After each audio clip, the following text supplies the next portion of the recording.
Hey, where I'm from here in the south, right here in the Piedmont area of North Carolina, we've got something real local to us. It's called Liver Mush.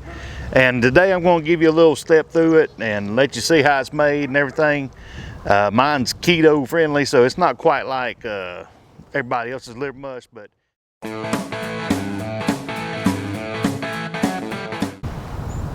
so yeah, around here, liver mush is a big deal. I mean, we've got like maybe 5 different brands. We've got like NEESES, Jenkins, we got Max, and we got a couple other names around here.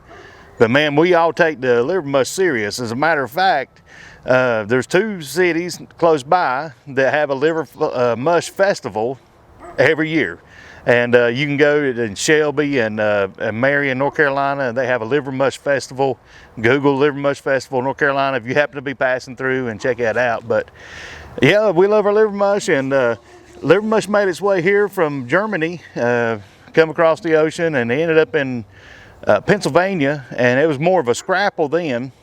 And then as it come down the Appalachian Trail to the mountains of North Carolina, it turned into liver mush. Now, if you want to get technical about it, we got liver pudding also, and liver pudding is a little different than liver mush. Liver pudding's got more flour than cornmeal. Liver mush is cornmeal. So yeah, let's talk about these ingredients right quick. First thing we have is the liver, and I'm using chicken liver. It's a tub. It's about 1 pound. Historically, traditionally, liver mush has hog liver in it, and I cannot find hog liver at my local store, so I'm substituting chicken liver. But if you've got hog liver, go with about 1 pound of that. I'm also using ground sausage. I'm just using Jimmy Dean's hot. You can use your favorite, about 1.5 pounds of that. A cup of almond flour, a 1/2 teaspoon of salt, a teaspoon of pepper, a teaspoon of onion powder, a teaspoon of garlic powder, and 1 egg. Let's go and get this stuff cooking up, and we'll move right along. Okay, so when you dump out your chicken livers, put them in one of these doohickeys here, and just rinse them out real good. Just, you know, get all the blood and all that good stuff out of them, and then we'll separate all the icky stuff, like the veins and stuff like that right there. Cut all that loose, and then we'll put it in a pot to boil them up for a few minutes.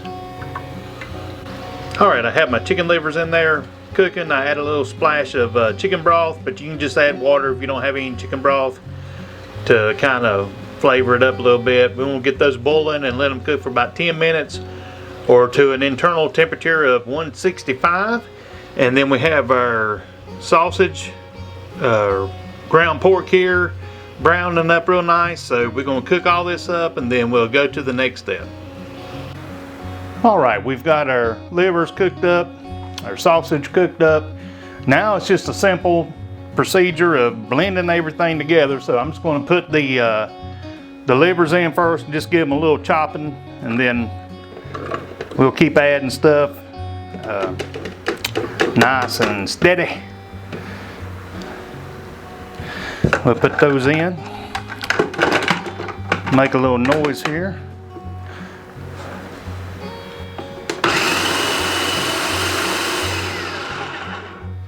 Alright.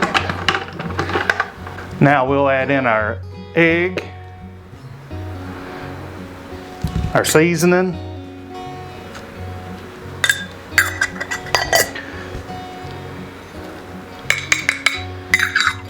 and our almond flour,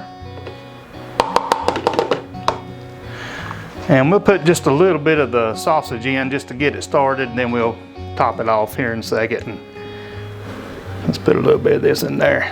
And I didn't drain the grease off the sausage, just put it in there with it, because it's going to be a nice loaf here in just a little bit. So, all right, make a little more noise.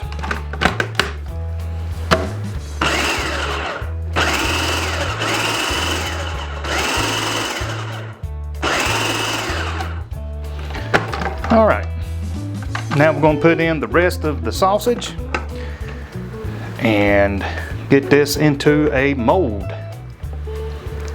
Let's put this in.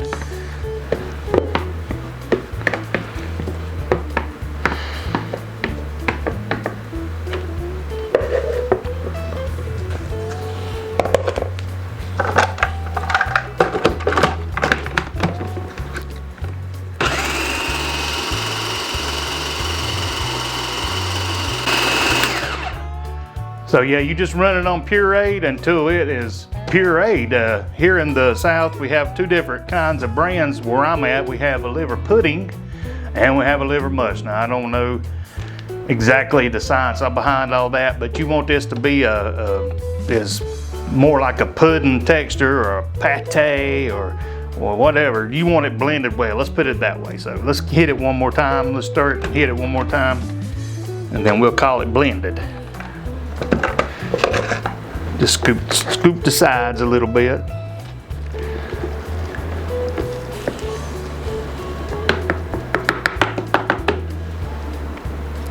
Oh yeah, getting right.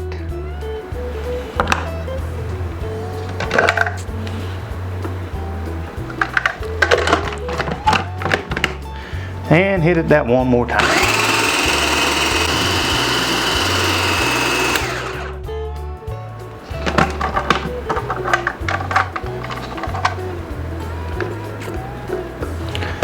Yes, yes. So I've got it all poured out in here. I'm scooping it out a little bit at a time, and I'm just kind of pressing it and jiggling it around in there to get the pockets of air out. But we want this thing to be without any air pockets in it, be a solid block whenever we get through with it. So, but yeah, that's coming along real nice. And I am using a silicone mold that I found on Amazon. You can look in the description for a link to that.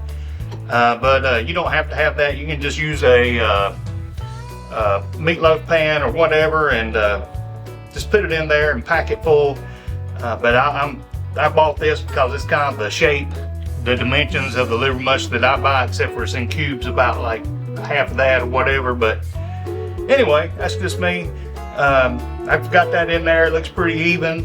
I've got the oven preheating at 350 degrees, and we're gonna put it in there to the internal temperature as 160. It does have eggs in it and everything, but we want everything to just meld together really nice, and we'll put it in the fridge after that overnight and see what happens. So let's get this in there, see how it goes. All right, my friends, this has been in the fridge overnight. I just threw it in there after it cooled down because I want to eat it for breakfast today. And I did put this little piece of foil over it to kind of keep the moisture in there, keep it from drying out. And I put it in the fridge, just, you know, left it in there. So there we have our liver mush. Now, we're just going to take it from this container here, kind of dump it out, and we have a loaf of mush.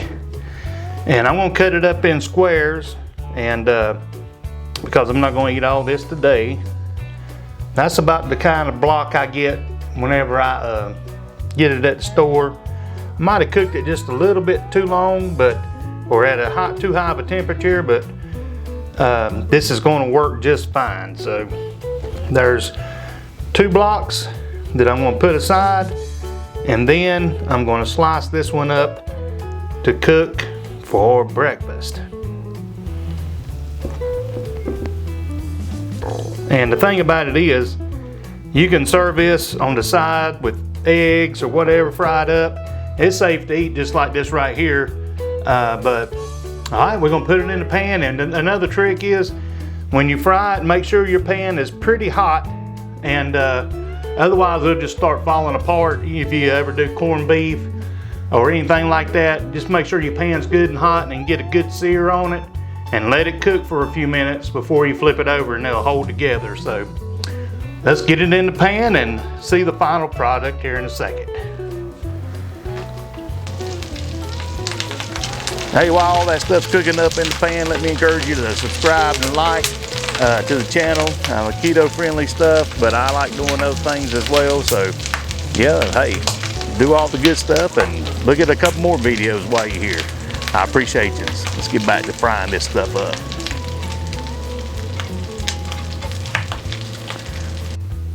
Alrighty, here we are.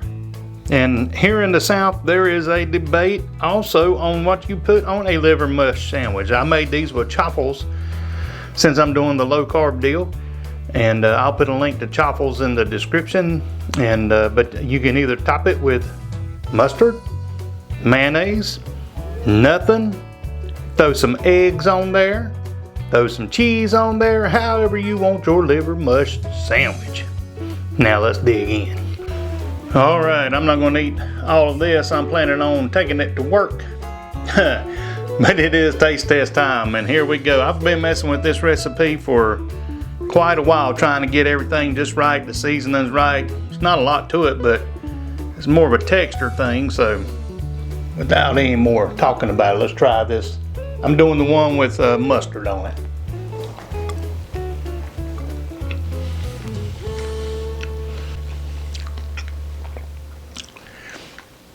Well, that gets my liver mush seal of approval.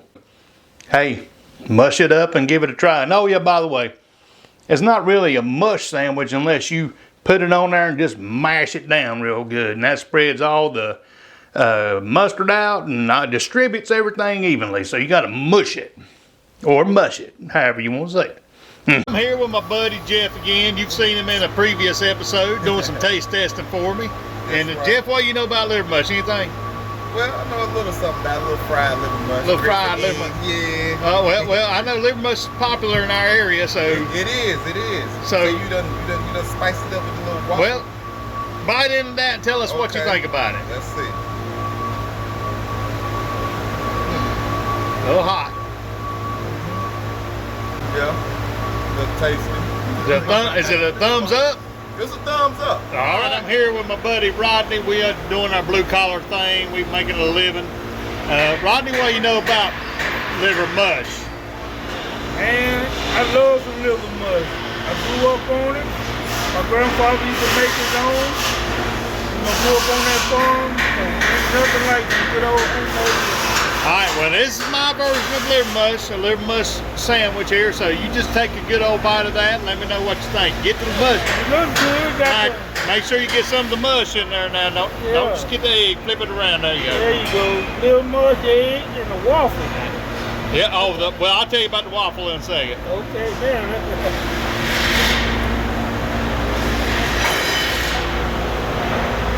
Man, this is good.